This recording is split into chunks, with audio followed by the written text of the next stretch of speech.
Hello, I'm Di-Fanteria. Across the currently published 9 ORSUS books, which are still very much available for purchase on Amazon, I have used one word repeatedly: the machine. And I mean, being fair, some of the earlier films and podcasts probably described it rather too confidently, as though somewhere behind history there was a perfectly designed mechanism, a control room, a mastermind, someone pulling every lever. But as ORSUS developed over the years, something rather more interesting happened. The question changed. It stopped being who built the machine and became, well, what if nobody did? Imagine an organization created for one purpose, one mission. That mission fails, as does the next iteration and the next, for centuries. So it creates a procedure, and that fails too. So it creates a department, and that department requires administrators. The administrators create records. The records require archives. The archives require rules. The rules require enforcement. Money has to move. People have to be recruited. Successors have to be trained. Relationships have to be maintained.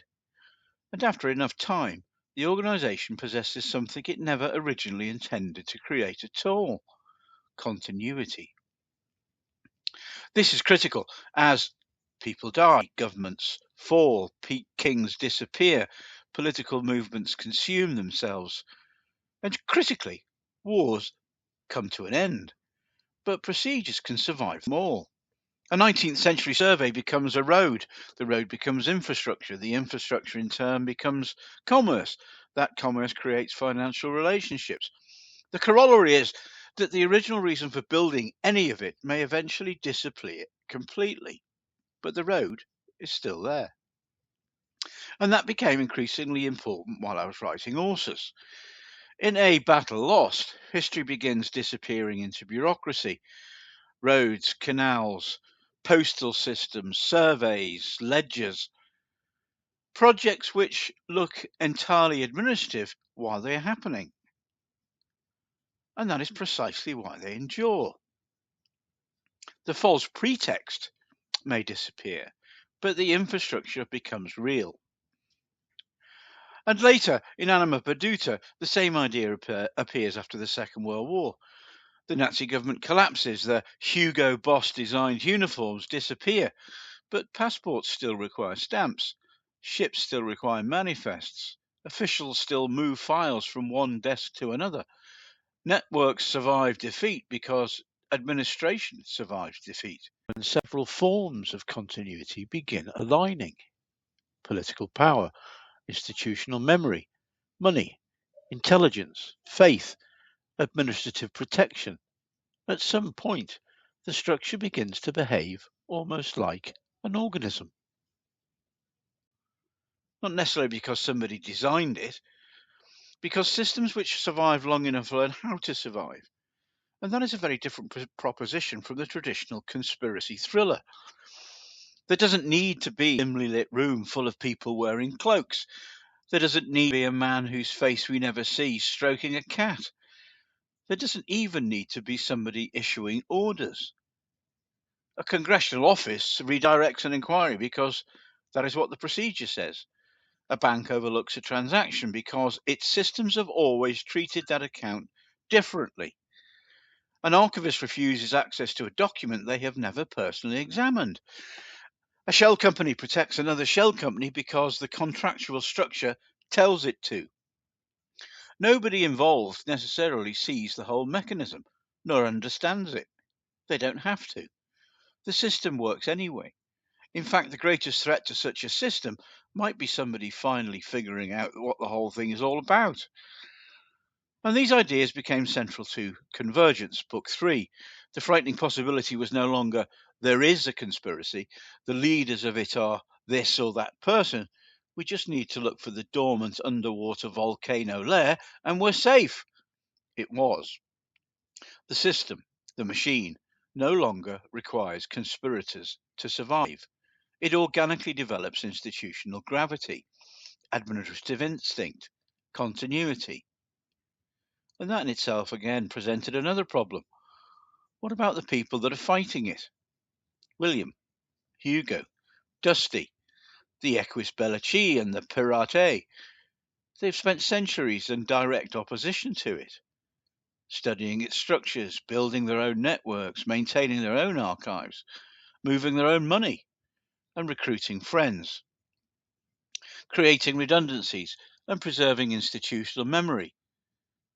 So inevitably, another question arises. How long can you fight a system without beginning to resemble it?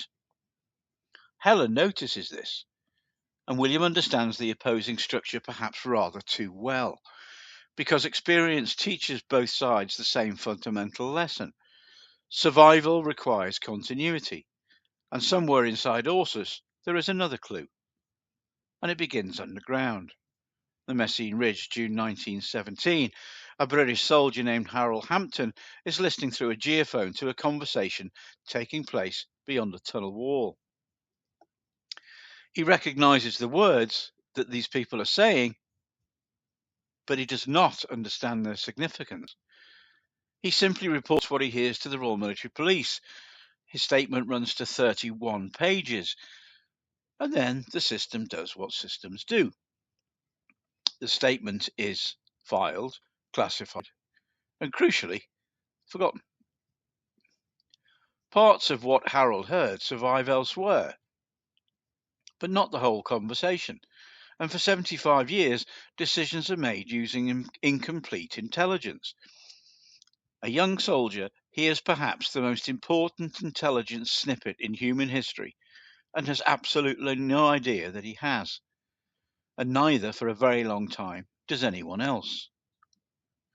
Eventually, though, somebody goes back to the original record, H31, the Hampton dossier.